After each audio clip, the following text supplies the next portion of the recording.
俾多條例子 ，tangent theta 等於1/2 ，theta 咧係大過180度，同時細過270度。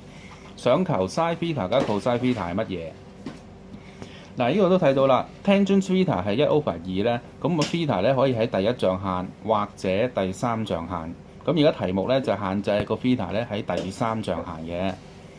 咁所以我哋計呢個 sin theta、cos theta 咧，應該會計到咧，分別都會計到負數嘅。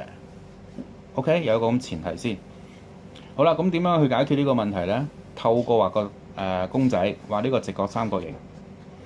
咁呢度咧 mark 翻個角，但係唔好寫個 theta 落去。你知道呢個唔係 theta 喺第三象限，呢個係鋭角，所以你唔好寫個 theta 喺度。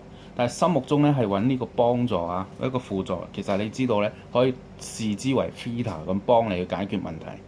咁所以都係唔好寫落去啦個 theta。tangent theta 1/2，所以咧個資料咧就俾咗你睇到咧，就係對邊 over 底邊或者鄰邊咧係1/2嘅。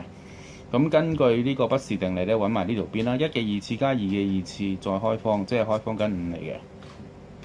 從呢個三角形睇到咧 ，sin theta、cos theta 就咁睇呢個三角形啊，當呢個好似 theta 咁咧 ，sin theta 就係1/2開方跟5啦 ，cos theta 就係2/2開方跟5嘅。咁但係你都知道啦，而家個 theta 題目講咗喺第三象限，所以呢兩個會計到負數，俾翻個負數就得㗎啦。咁從而咧就可以解決到題目要問嘅問題啦。聽 sin theta 加 cos theta 就會等於翻咧-1/2開方跟5，再加2/2開方跟5，即係總共係-3/3/5開方跟5。